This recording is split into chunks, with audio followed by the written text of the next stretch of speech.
and we have to really escalate the noise we make so that we'll be heard.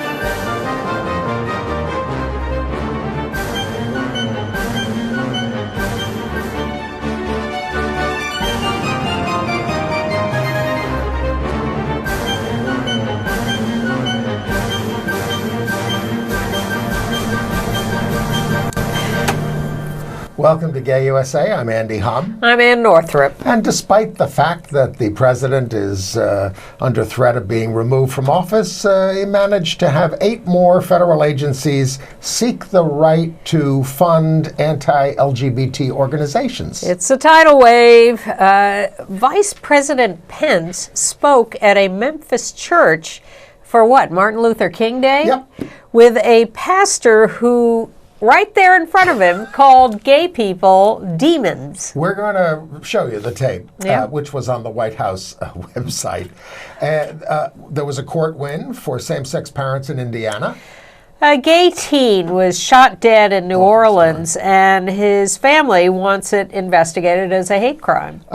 This is a very nice story. A gay 15-year-old in Maryland got a big coming out party from his family and from the restaurant where they had the party. And now heading for the Super Bowl, or as we like to call it, the Stupor Bowl, is the first out and first female coach of one of the teams. The killer of a gay man in Michigan has entered an insanity plea. They have cleared Chick-fil-A from all of the United Kingdom. Quite encouraging. A pilot has overturned a European airline ban on HIV-positive commercial pilots. I told Andy this wasn't a headline, but actor Harry Hamlin has now said again that playing gay in a movie in 1982 killed his movie career. Yeah. Now, of course, this was the week where we had the 3rd annual Women's March in Washington and New York, all over the country. 17, 18, 19, 20. Right. My God. How time flies when you're not having fun. Anyway, but this was done in many places in the Northeast in the snow, which has moral force. But there we were out there. Yeah, like that makes an impression on Trump. Well, nothing makes an impression on Trump. Okay. Nothing gets through that hide of his. No, but we do have a nice picture of a crowd in New York. Yeah. That shows a lot of people came out for it, so that's nice. We can get that up, I'm sure it'll be up there. There it is. And there's a sign that says, "End the murder of Black and Latinx trans women." Yeah. There was, it was a decent crowd there. Bigger crowd uptown in New York, and of course a big crowd in Washington and across the country. Well, unfortunately, there's this ongoing split of 2 versions of the Women's March, based mainly on Middle East politics. We're all going to be together in November, right, Hillary? I think you know what I'm talking about. Can we do presidential politics? Or Well, do you sure. Okay. If you want to skip over some things, sure. Well, I just want to Sure. note that people are arguing over the New York Times endorsement of Elizabeth Warren and Amy Klobuchar. Can't they be perceived as endorsing a couple of people is okay? And if you want to vote for the progressive, vote for Elizabeth Warren. And if you want to vote for the more middle-of-the-road type, vote for Klobuchar? I have not endorsed, but if I were going to make a statement right now, I would say they're all acceptable to me, except for Tulsi Gabbard. Exactly. Do I need the New York Times to tell me who to vote for? I certainly hope not. Well, but I think they should. I think what they should say is, these people are acceptable. I don't think newspaper endorsements make any difference anymore. None of them endorse Donald Trump, except maybe, the Klan paper. I think I invented that. Huh? That newspaper endorsements don't make any difference. Well, they certainly do in local elections. They do make a difference in local elections, but less so than they used to. Trump and his judicial appointees are still trying to mess with the election in November. Yes. The Supreme Court refused to take up Obamacare case, sending it back to a court in Texas for more consideration. Well, the Democrats in the House and I think attorneys general across the country said, please settle this case now. It's very important. I mean, we're very worried about it. Of course, Trump did not want it settled before the election. Because what he's arguing for is getting rid of it, and therefore getting rid of things like coverage of pre-existing conditions. Right. And he's afraid if the American people see him doing that before the election, fewer of them will vote for him. But he is not afraid of having 8 more federal agencies and maybe a 9th put forth regulations to let religious organizations getting federal funds to turn away LGBT people and others, like people who are not of your religion, if you don't want to serve them as well. And this is an outrage. You've got 30 days to comment on it. I would encourage you to do so. I don't think it's going to make any difference to them, but He also wants- it's good for you. He wants to legalize more prayer in schools, in public schools. He says that. I mean, of course, you know, if kids want to go off and pray before a test or something like that, they can. But public prayer and all that kind of stuff, no. Well, God knows what God knows, the Supreme Court is going to say about that. Well, as long as we're bringing God an into atheist. this, as long as you're bringing God into It's an this. expression. God. One that we all use. Yes. But it becomes specifically relevant in the case of Vice President Mike Pence on Martin Luther King Jr. Day Yes. earlier this week. I was on a Sunday. He's at a church in Memphis, the Holy City Church of God in Christ, which my friend Tony Halbert, who knows these things, says this is the biggest African-American denomination. In Memphis, the White House live streamed this as Bishop Jerry Wayne preached. Well, why don't we just show you what he said? This is only a tiny bit of it. It's a demonic spirit that causes another man, amen, to be attractive to another man. Amen. Man get attracted to me, he get in trouble because don't put your hands on me. Amen. God didn't make us for that. He made a man to be a man. Somebody said, if you want to know what God made you, when you go to the bathroom, just check your plumbing. So where He went on to claim that there is no homosexuality in the animal kingdom, which is utter nonsense. the devil was responsible for us being gay and for same-sex unions, and And Mike Pence sat there and said nothing. Well, And actually, when he got up, he went on. Yes. Was sort of like I appreciate your family values and things like that. Your good values. And as you say, it was on the White House live stream It's still and up then there. on their website. It's still up there on their website. And of course, I was looking at the people in the background. I mean, there's a lot of gay people in the choir in African American churches, and they just don't do any. They just sit there as they get insulted. Fear of assuming minority status. He also went on to say that you never see two males, animals together. As of course. I said. So, yeah. All right. I said. All right.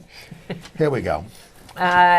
Now, another branch of Trump's nonsense shows up in the court system, of course, where one of his appointees, Judge Kyle Duncan, Yes. now on the Fifth Circuit, refused to recognize a trans woman who's in a federal prison, recognize her proper pronouns, Yeah. and refused to change her prison records to reflect her lived gender identity. In his opinion, he started to list all the different pronouns that they might try on him, but he says, what are we supposed to do about all these, the Z's and the Q's and the, no, he went on like that. You could He respect what people want to be called. He was being very nasty, but we knew that when he was being confirmed by people like Susan Collins Yes. and Cory Gardner Yes. and all these other senators who are enabling all of this, whether they're directly involved or not. Yeah. And then I was interested to see that Lambda Legal Defense is suing the State Department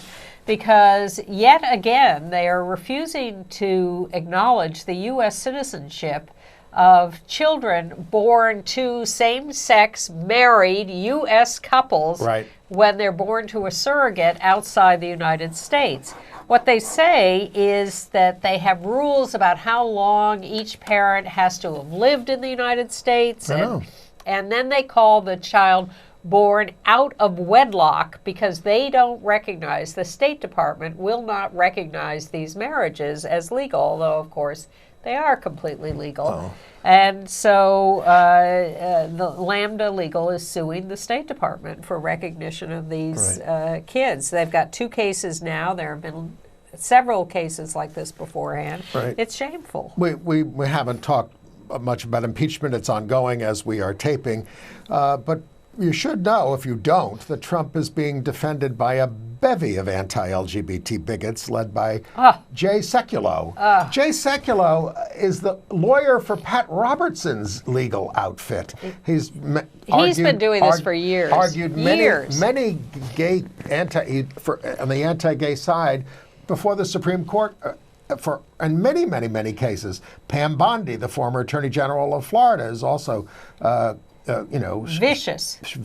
She's the one who considered joining, as an attorney general in Florida, considered joining a lawsuit against the Trump Foundation in 2013 before he was a presidential candidate. And then she got a $25,000 donation from the Trump Foundation. And Trump University, I think she was going to. Well, I read the foundation. Either one. No, she's now a lobbyist for Qatar. And Ken Starr. And Alan Dershowitz. Ken Starr, who was president of Baylor University after having prosecuted Bill Clinton, was kicked out of Baylor because he overlooked all the football players who were raping female students. And Alan Dershowitz, who got off the murderer of O.J. Simpson and Klaus von Bülow. Of course, he says they need representation, and I agree with that. Sure, but you don't have to do it. And also, of course, Jeffrey Epstein got him a light sentence. He's the one who got him a light sentence. These people are shameless. They are.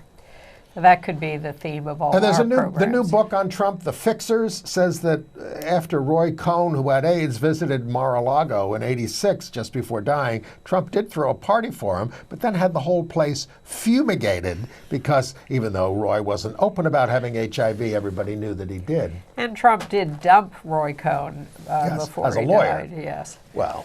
All right, back to the campaign trail. Pete Buttigieg. They were holding a fundraiser for him at a gay bar in Providence. The Dark Lady. Where they have held many political fundraising events. The Dark Lady has seen Hillary Clinton, who else? A bunch, Barney Frank. Many politicians have been to the Dark Lady. But this bar has a dancing pole, and Chasten Buttigieg saw this and said, "We can't have that here." Now, you must remove the pole. Yeah. They'd had a more formal fundraiser at a hotel next door, and they were coming over to the bar for the sort of after party. And Chasten was going to come over, and Pete wasn't coming over. I think it was just Chasten. Yeah. I don't think Pete was there at all. So male pole dancers who take their work very seriously are upset about this. It's apparently some kind of a sport, in addition to being a sex thing. Now, the campaign offered to compensate the Dark Lady, but they said, hey, but they only willing to pay $400, and we're going to be out this much money for not having the event and all this kind of stuff. But, I guess obviously it has to do with we are gay, and we don't want to get associated with this. Maybe that's easier for Hillary Clinton. Good enough for Barney Frank. Well, Barney. I don't get the implication. Well, I mean, Barney, all right, let's not go into Barney. I could pin you down on that. Had many fights with him on the phone over things. I don't know what that has to do with appearing at a bar that has a pole, but we'll leave that alone. Pete also, he lived with a hooker. Come on. So therefore, he's more comfortable with a pole? I guess. Okay. Well, I think it's more evolved to be. Barney's a married man now. Yeah. Pete Buttigieg also turned down Tom Ford when Tom Ford offered to dress him. That's right. Well, you don't want to lose your style. He talked about his style. Pete talked about his style this week, and he said that I'm just more comfortable in my shirt sleeves and all that. Yeah, well, shirt sleeves are fine. And holding a pole. Tom. All right. So the states, This is the season of legislatures introducing all kinds of legislation. 12 states, actually 20. There are 25 bills, 12 states with anti-gay stuff. Only the beginning. A lot of it is about this is the new thing from the right wing. We talked about it last week, but it's barring treatment for kids who are transgender, and this is all over the place. South folks. Dakota the legislature has introduced a bill to prevent surgery for minors, hormone treatment, puberty blockers. But look, 40 co-sponsors on this bill. We're talking about Colorado, Missouri, Florida, Oklahoma, South Carolina, and South Dakota. They want to stop doctors from doing. These are being pushed by something called the Eagle Forum. Well, Wasn't that that's Phyllis Schlafly, yes. Right, and Utah's drafting one, and then they want to ban transgender folks in sports from playing with this team with the gender identity with which they identify, and that includes Alabama, Georgia, Indiana, Missouri, New Hampshire, Tennessee, Washington State, and Idaho is looking at it. And West Virginia has a bill to just ban sex education, period. And this is how George W. Bush got elected in 2004. With referenda on these things. Yes, and... well, that is in dispute in some cases. We could go into this. Yes. That's the popular wisdom. It was Karl Rove's idea to push these things on the ballot, and that would bring out the conservative vote. But there's an alternate view of that. It also brings our side out in greater numbers to try to stop those things. If only. At any rate, these are going to be in the legislatures of these states, and I wouldn't be surprised to see some of them end up on ballots. The thing that disturbs me, not disturbs me, but it's an observation, our organizations put out all these polls saying how great everything is. HRC came out with their corporate index this week. You can go to hrc.org, and there's like 700 corporations who are given ratings, and they're not marked down for giving money to anti-gay bigots, but it's whether they have good policies. Yeah. But they put out polls all the time. Seriously, 70% of people in Georgia or wherever say we should be protected on the basis of sexual orientation and gender identity. But people don't vote on those issues. That's the thing. That's true. They're happy to tell a pollster, well, I think it's fine, but I vote on other issues. Right. And that's how we lose. Yes. In other words, anti-gay bigotry doesn't bother them enough not to vote for somebody. By the way, did you see that HRC is opening a New York office? Yes, I did. They're going to have a litigation director there and a senior advisor for communications. I think that may be some of the influence of Alfonso David, former counsel to the New York State governor. Yes, undoubtedly. And speaking of corporate influence, members of the San Francisco Pride organization that holds the annual march, not the staff or board, but the membership, has voted to ask the board to ban Google, YouTube, Alphabet, all of them are under the corporate ownership of Alphabet, from the parade, and the Alameda County Sheriff's Office. The board is going to vote on this on February 5th. This is the growing movement to examine what corporations are doing and law enforcement and suggest that maybe they're not appropriate for the Pride marches. Can we go back to HRC for a second? Sure. Now it occurs to me, if you were going to open up an office somewhere, why the hell would you open it in New York? I mean, it's the media. You can call it a media center if you want, but what's the media center when you have the internet? Why not open it in Alabama, for instance, or in the South? Well, they did have a Southern project at one point, but I agree. My question is, why do you need a litigation director at HRC when you have so many movement legal organizations to begin with? What's the point of that? All right. I'm sure HRC will give us some answers. Better news from New Jersey. The legislature, get this, unanimously passed a bill to ban the anti-LGBT panic defense. And the governor has signed the bill. Governor Murphy there. Yep. But in Tennessee, the legislature has passed a bill to allow adoption agencies to discriminate on the basis of their religious beliefs, rejecting same-sex parents. All right, a couple of court cases Sure. from our friend Professor Arthur Leonard, the gay legal eagle. In Indiana, the Court of Appeals, the Seventh Circuit, affirmed that the same-sex spouse of a woman who gives birth is the second legal mother of the child, and both moms should go on the birth certificate. It's just an extension of the Obergefell decision, and it seems to be holding up in court for the moment. Well, the really interesting thing to me about this is that the appeals court panel that decided this unanimously is 3 Republican judges, or 3 judges appointed by Republican presidents, including this Diane Sykes, who is on Trump's list of potential appointees to the Supreme Court. I would never have believed that Diane Sykes would rule on our behalf. Lower court judges are bound by precedent, and when they get on the Supreme Court, they can change the precedents. That's the issue. Yeah, well, I think she's a pretty doctrinaire yeah, but even if right-winger. you are more bound by the precedents of the On a federal appeals court? Yes, absolutely. It's only the Supreme Court that can change the precedent. So if you're going to argue the decision and say it should go another way, you have to say that the Supreme Court was wrong, and they don't like that. Okay. Until they get the case, then they change it. Well, I just watched a documentary very interesting about the marriage case in Utah a few years ago. It's a movie called Church and State that is just now coming out on DVD and is also available on some streaming services.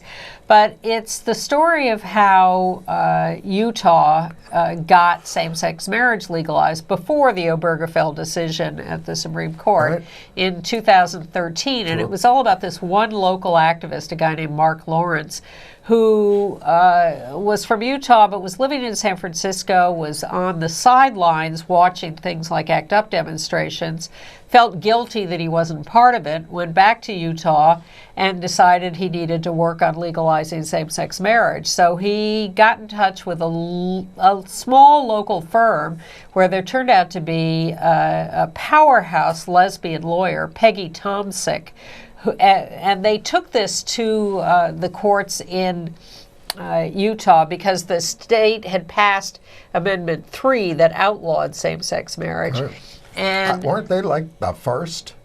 they were not the first, but they were. This movie sort of implies they were somehow the first. Massachusetts was long before them, and other states. No, to ban it through a constitutional amendment. Possibly, yes.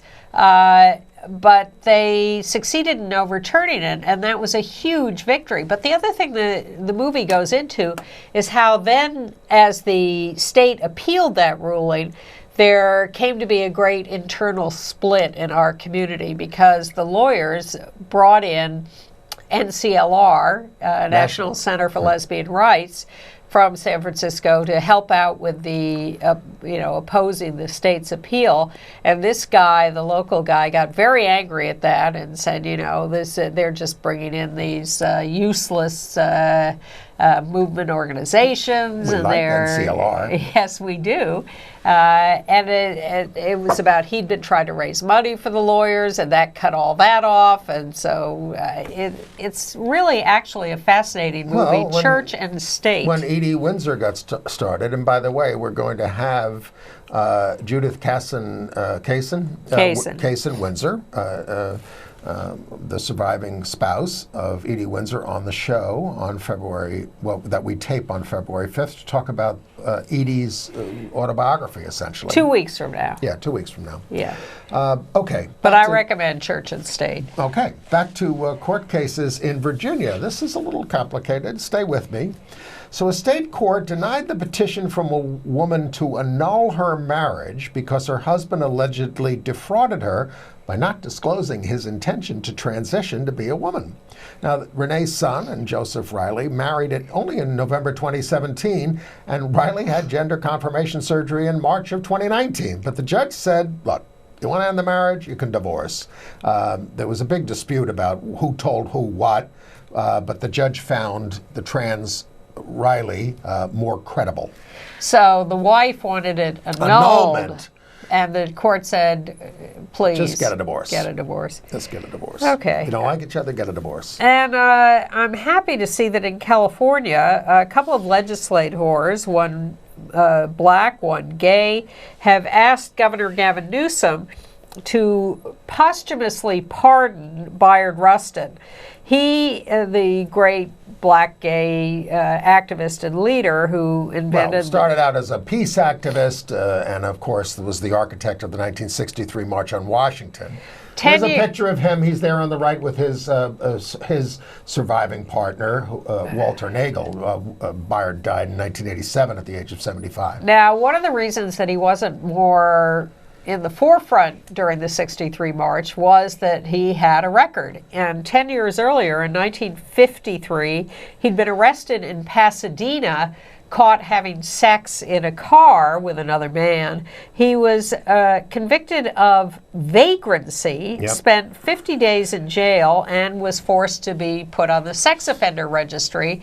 And so the current legislators are asking Gavin Newsom, the governor, to pardon him retroactively. As they did for Alan Turing in England, but of course we should have a movement to do this for everybody who was convicted of these quote-unquote crimes. I have a friend, I'm 66, I have a friend, a peer, somebody I used to go out with back in the 70s who got arrested at Jones Beach just for having sex in the bushes, and and a sodomy charge in 1977, I think it was.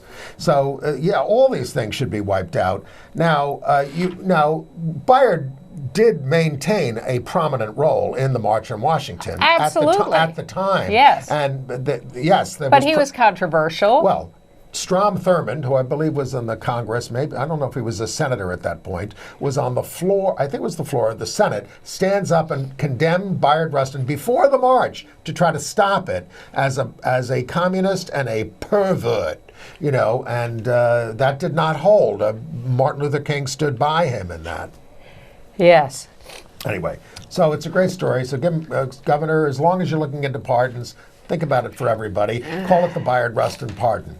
And speaking of California, let's celebrate that Katie Sowers, who we've been following over the past couple of years, who is an assistant offensive team coach for the San Francisco 49ers. Receivers. Going to the Super Bowl.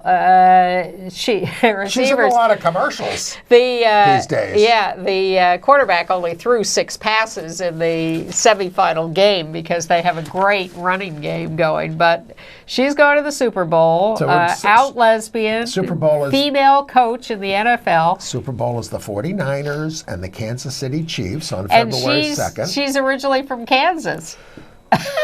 The quarterback, Jimmy Garoppolo, calls her feisty and awesome and fun to be around. Well, of course. Now, the Chiefs are 1.5-point favorites. If you're looking to bet on the game, it's really a toss-up game. Anyway, that's the early line. Yes. All right. And another nice story comes from Maryland, Glen Burnie, Maryland, if we can You're skip jumping to that if you picture. do that. I am, but I'm putting together the nice stories. All right, there we he go. is. This is this kid, 15-year-old Aiden, A-I-D-E-N, in the rainbow suit there.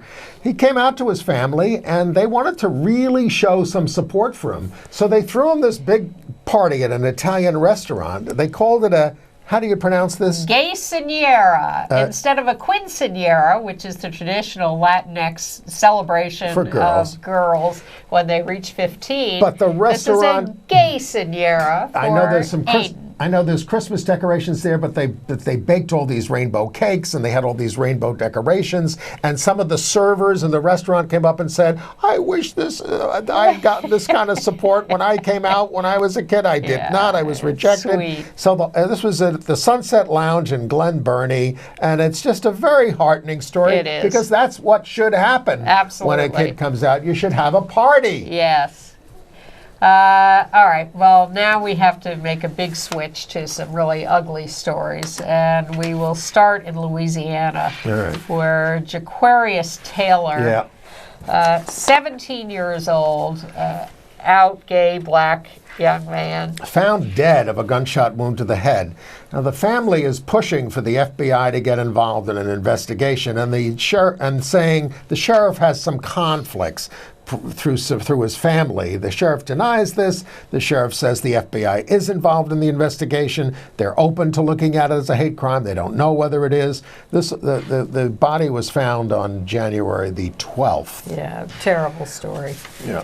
And in the Bronx in New York, they have now arrested a third suspect in the Christmas Eve killing of Juan Fresnada. We have a picture of him. We haven't shown you a picture of the victim yet, and there he is, 60 years old, gay man. 60 years old. He and his partner were coming out of a McDonald's, and they were set upon by this group of kids. A 14-year-old is the latest one arrested, and Juan jumped in to save his partner and told his partner to run away, which he did. This went on for 15 minutes, this beating. I mean, they smashed him with the garbage cans. They kicked him. The alleged perpetrators are 14, 15, and 18. Only the 18-year-old has been named, Abu Kanta. They got a total of $1 from this robbery. They were... and Abu says, I didn't do it, I wasn't part of this, but it was a vicious robbery, and they're charged with murder, second-degree murder, and gang assault. And then in Michigan, this is one we missed, and a viewer brought it to our attention. Why aren't you talking about this?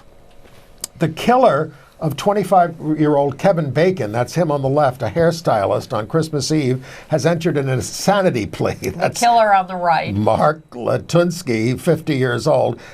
He lured Kevin through Grindr, I think it is, and then committed the most gruesome murder. I'm not going to go into the details. It certainly reeks of insanity. There was cannibalism involved. Yes. Let's just say that. Yes, it was very, awful. very hideous. Just awful.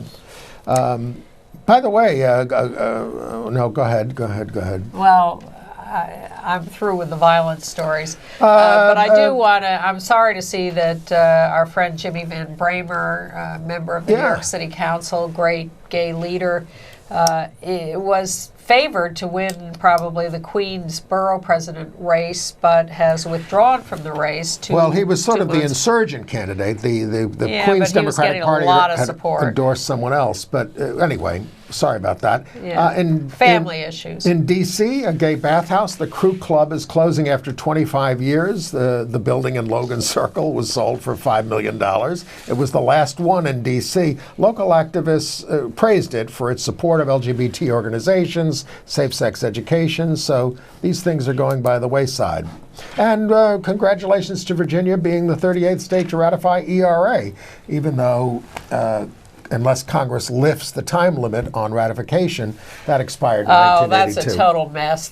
Don't hold your breath for that happening anytime soon. If there's an explicit limit. There's a question whether that's constitutional. If there's a blue wave in this year, who knows what can happen? Think big.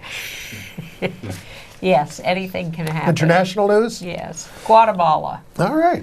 Out gay Aldo Davia, 42 years old, takes office as the first out gay member of parliament. He's, of course, received death threats. Guatemala is not a safe place to be He's a gay activist and helps PWAs and is a left-winger. There are a lot of gay people who are refugees trying to seek asylum in the United States who have been sent to Guatemala by the United States, which has this new policy of sending people back to like the last country they transited through before coming here. And Guatemala picks up a lot of those, and they're terrible stories of violence. Yes. People forced to go. In Brazil, they have charged the out gay journalist Glenn Greenwald. There he is on the right with his family, David Miranda and their children. His husband is, I think, in the Congress now. Yep. All right. They've charged him with cyber crimes, allegedly helping hackers tap the phones of top officials. Of course, what he ended up doing was exposing a lot of corruption among the top officials. Well, this is all about the horrible Bolsonaro, who's the new president of Brazil, and Greenwald has been a very outspoken foe of his. So Greenwald has hooked up with the hackers who, in hacking government officials' phones, have discovered a lot of corruption and a lot of illegal prosecutions and jailings of people, including the former president. And Greenwald's been publishing this stuff, and the government is charging that he, in fact, is helping the hackers and is guilty of the crime called it an attack on the free press and, of course, retaliation. The federal police 2 months ago, based on all this same evidence, said that he had committed no crime. Now, there was also the story from Brazil this week that the arts minister gave this speech that people noticed was very, very similar to a lot of Nazi rhetoric. Word for word, he said it was inadvertent. Well, I guess if you read Hitler's speeches all the time, the way Donald Trump does, it seeps into your language. So it wasn't plagiarism. It was just genocidal bigotry, which he came up with on his own. So even Bolsonaro, who is a fascist, Yes. had to fire him. How about that? How about it? Too much for even Bolsonaro. In Chile, the Senate has finally given preliminary approval to a same-sex marriage law. Now, Well, that's in the Senate, and it faces Yes. strong opposition of the Chamber of Deputies, Not which to is mention more from- conservative. Not to mention from the new Now, president. so the vote in the Senate was 22-16. It favors the idea of legislating marriage equality. I mean, this has been kicking around since 2016 when the Inter-American Commission on Human Rights said, You must do Latinx it. America, you got to do it. And the previous president, who was much more liberal, had promised it, and then a right-wing guy was elected president, and it's been stalled since then. Okay. Now, why are we sad that Prince Harry is leaving the UK and giving up his... Stands up for gay people and people with HIV? yes. Yes. A gay soldier... Can he do that in Canada? I hope so. A gay soldier has told the story of how Prince Harry stood up for him twice when he was being bullied. This guy was in Harry's regiment when they were, I don't know, in Afghanistan or wherever. And this guy was getting bullied, and he went and told Prince Harry, they're being mean to me. And Prince Harry went out immediately and confronted them directly and said, that is unacceptable, stop it. And they did. Yeah. Also in the United Kingdom, the last Chick-fil-A is gone. It was in the Scottish Highlands. They put it in a luxury hotel. What were you thinking? It's, I know Scottish cuisine, haggis and everything, but come on. Oh, come on. I know. I'm only just making a joke here. Easy stereotype. I go to London a lot, and they used to complain about English food, but I eat very well when I'm there, as you can see. Anyway, they're shutting down the Chick-fil-A after months of nonstop protests there. The last one closed, that was down, I think, in after a week. A bisexual member of the Scottish Parliament, Patrick Harvey, called it a toxic company. Toxic U.S. company that funds anti-LGBT causes, and this became a cause, and they had to pull out. But it's very successful here in New York, where we don't seem to have enough of a protest They're movement. growing. They line They're up growing. for Chick-fil-A here. And in many places around the U.S.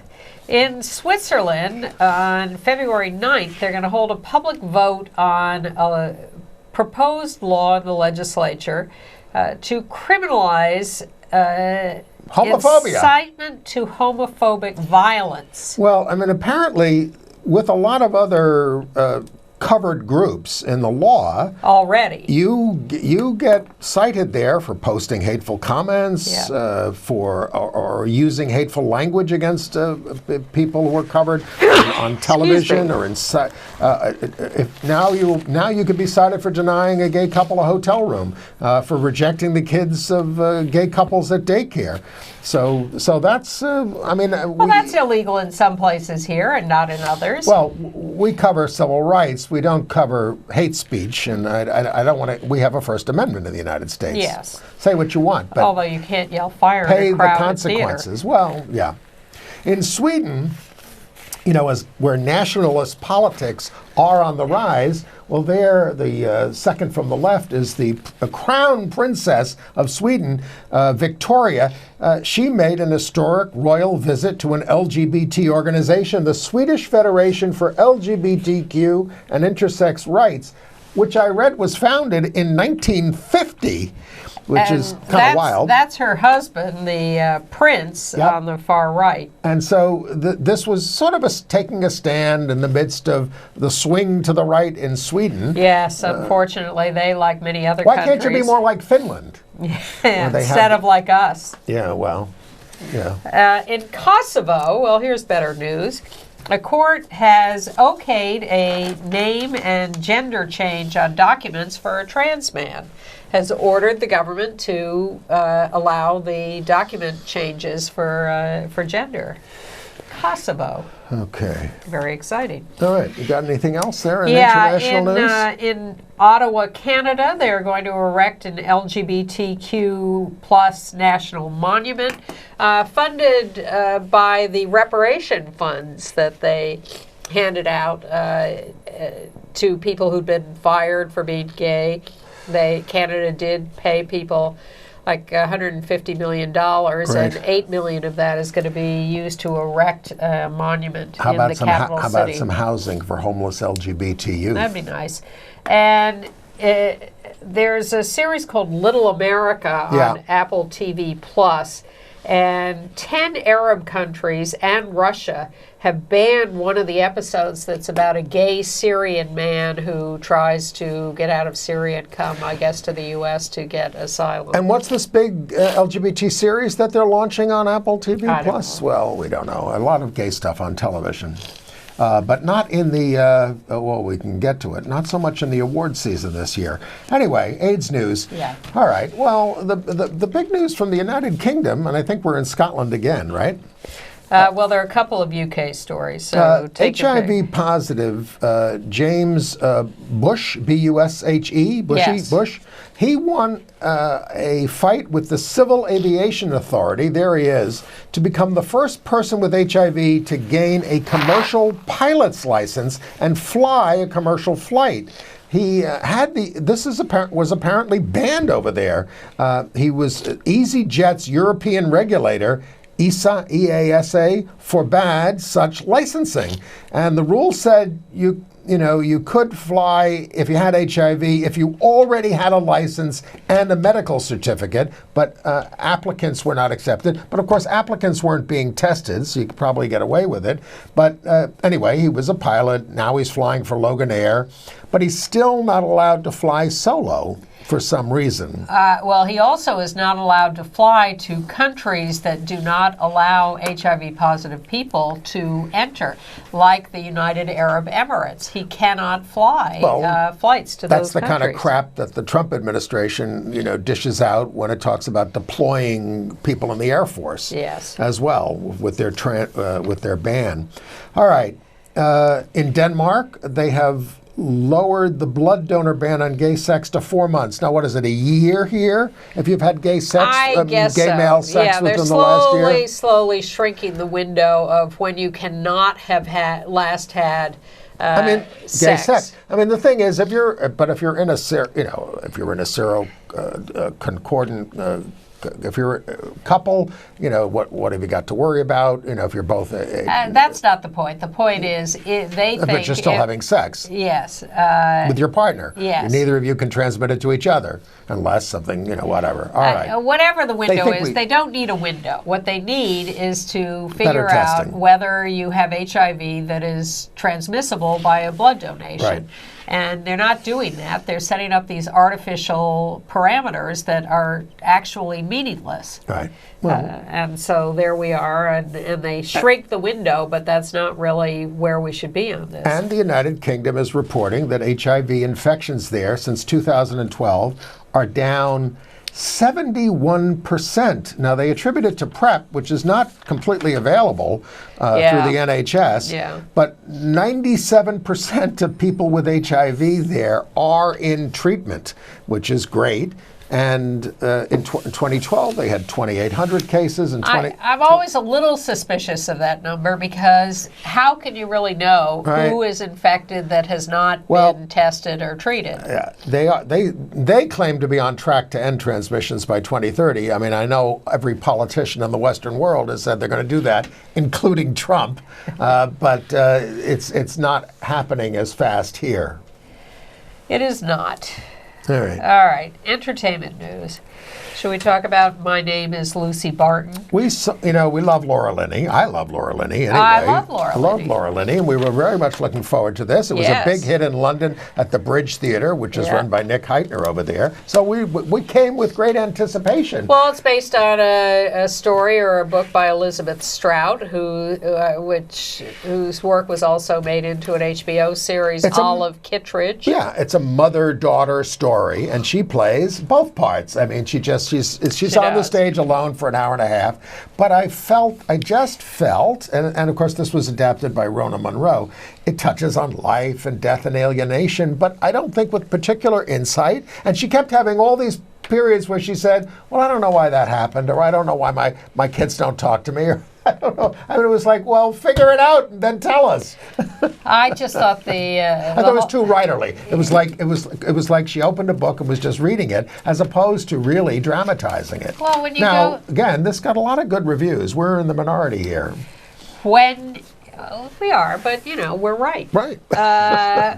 When you see Laura Linney, you expect a naturalistic, high-class performance. I thought she was very stilted, very mannerly, at least for the beginning of the play. She slowly got a little more natural, but I was very disappointed Maybe by it was this. an off night. The theater is a unique experience. I don't think we can Anyway, attribute sorry it to about that if you have tickets.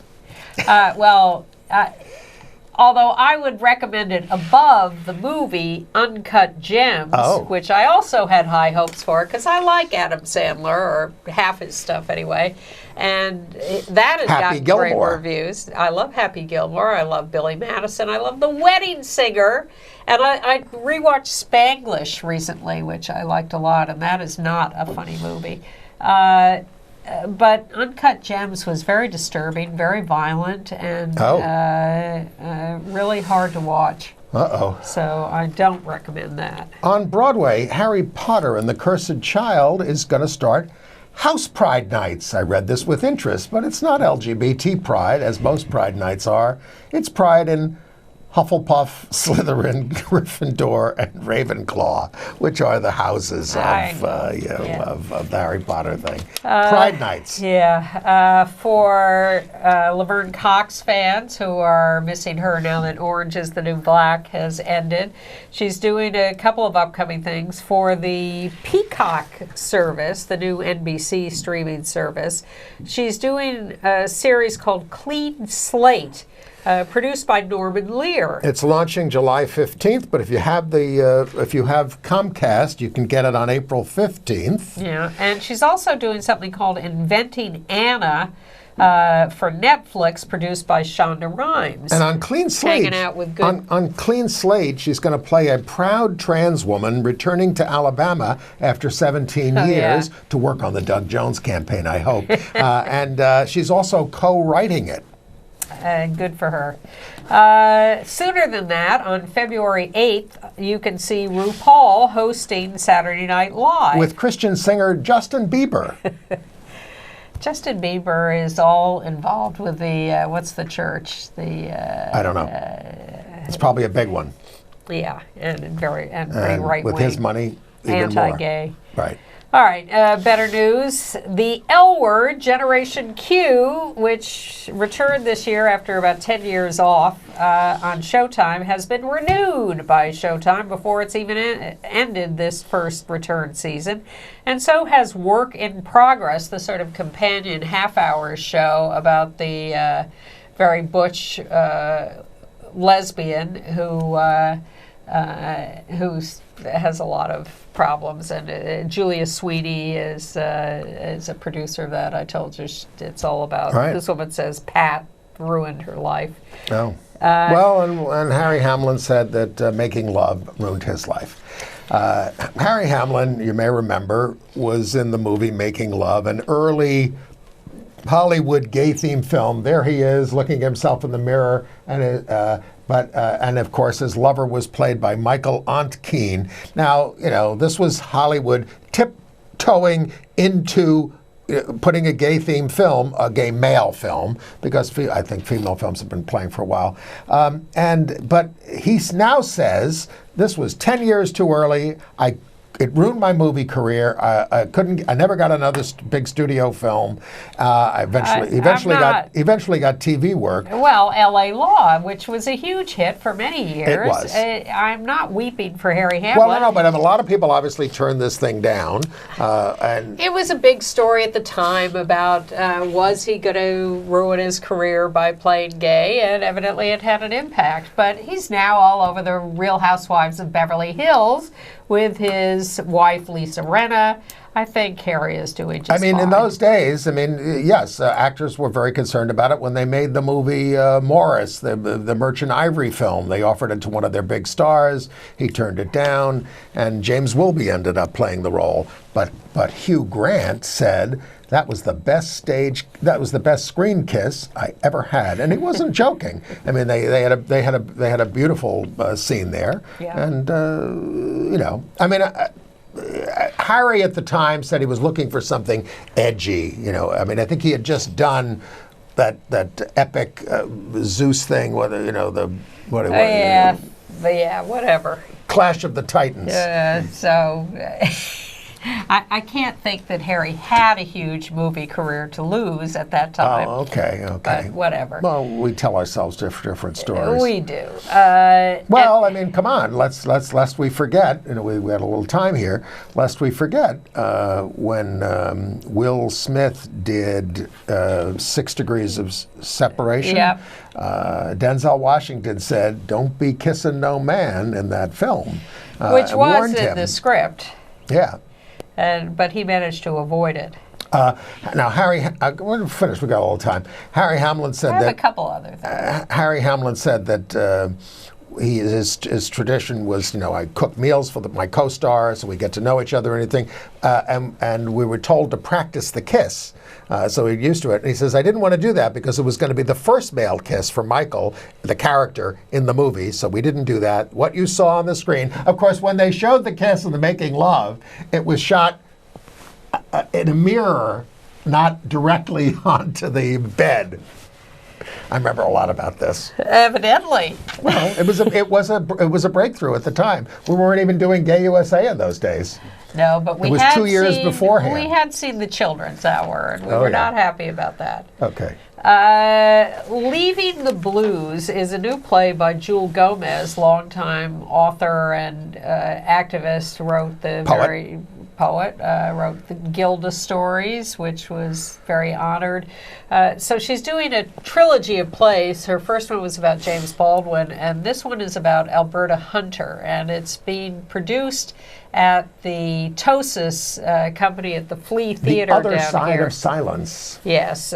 So this is running Doric Wilson's outfit. Yeah, through February 8th. And it's the story of Alberta Hunter, who was, and a lot about the black lesbians in show business in the 20s and 30s and 40s early on, who weren't really talked about at the time. Bessie Smith, whatever. We didn't talk about any of that stuff in those days. But it was all going on, so you get all the flavor of that in this play. It's a small play, but it has a lot of interesting aspects and some really good music, because Alberta Hunter sort of lost her career at one point, ended up being a nurse, took care of her mother for years when she was dying, and then was finally convinced to come back into show business when she was about 80, with a gig at the Cookery restaurant in Greenwich Village here. David Rothenberg, the gay activist in his 80s, took me there to hear her sing. I was there. I went to hear her sing. And Barney Josephson, who owned it, begged her to come out of retirement and do it. And she thought she'd have like one night there. And it went on for 4 or 5 years before she died. So this, as I say, is playing through February 8th. At the Flea Theater. Stars Rosalind Brown, that's who you saw in the picture, and she's got a great voice. She is really wonderful to listen to. So it's sort of, it takes her through her life, and is something that you might want to check out if you're interested in that. Okay. It has some great songs. And as I said, and they gave out these fans, which was good, except they gave them out at intermission, and the theater had been boiling hot for the first half, and then they turned on the air conditioning for the second half, so they didn't really need them for the second half. Oh, the other thing is that GLAAD is having its New York version of the Media Awards on March 19th. Yes. They're honoring Ryan Murphy, which I think is a big deal, with the Vito Russo The Award. big producer of All Pose, Things Gay. Glee, American Boys in Horror the Band Story, movie. Feud. Judith Light's going to be Normal Heart. Judith Light's going to be Yeah, honored Judith too. Light. We love Judith Light. Yeah. She's And their big honoree. Lily Singh, who is the out, is she lesbian or bi? I don't know. She hosts a late night show now on one of the networks. Our viewers will tell us. Yes, thank you. Or we can look it up, but we haven't yet. And as I said, award season, what's there to root the for Oscars, anymore? yeah. My Taron Egerton didn't win at the SAG-AFTRA Awards, so they still gave it to that joker, Joaquin Phoenix, which, I think is like, it's a vile thing, show, the Joker. It's very dystopian. Maybe it's a, what's the word, a metaphor for the Trump era. And that we're in. But Speaking of which, we don't have any hope for anything out of this impeachment charade, do we? Well, what you can hope for is, certainly having watched the first 1.5 days of proceedings, is that something will sink in with the electorate, and they will continue to lose voters. I like the way I'm talking about Trump losing voters. Yes, I like the way the Democrats are laying out the case and bringing in all these video clips of the House hearings and just actualities, slowly walking us through it. Which they're going to do all over again now that they're into the presenting evidence phase. So I hope people are going to see some of that and be impressed by it, or at least be impressed by the fact that the Democrats are not being stumble bums in this case, as and they maybe so often repelled by all the bigots that are running the Trump defense. are. Oh my God! What a lineup! Just it's a what a rogues gallery, essentially. Well, we referred to Jay Sekulow at the beginning, but I am so amazed that he works for the White House now, because he's a personal lawyer for the president. But I he don't think was he's a White the House lawyer. I think he was working with Ralph Reed and all those really, you mentioned Pat Robertson, all those right-wing evangelists for years and years and years. He was clearly public enemy number one as far as we were concerned. Before the Alliance Defending Freedom, Jay Sekulow was relentlessly going after us legally my Jewish friends are otherwise. very embarrassed by him. He is a Jew. He is a Jew for Jesus. Well, he's a horrible, horrible person, and just, of course, and not doing a good job. Yes, they really came across as totally unprepared. Well, anyway, we hope to have better news for you next week. We certainly Maybe do. the president will be gone. And we'll be back at our regular studio. And by the way, I want to thank Maren Johns, who sat in last week, and will be sitting in again in a couple of weeks. She's doing a terrific job. Enjoyed working with you. I absolutely do. We always miss you, and we hope you feel better. Well, my nose started running this morning, and here I am. All right. Thank you. We'll see you next week. You're a trooper.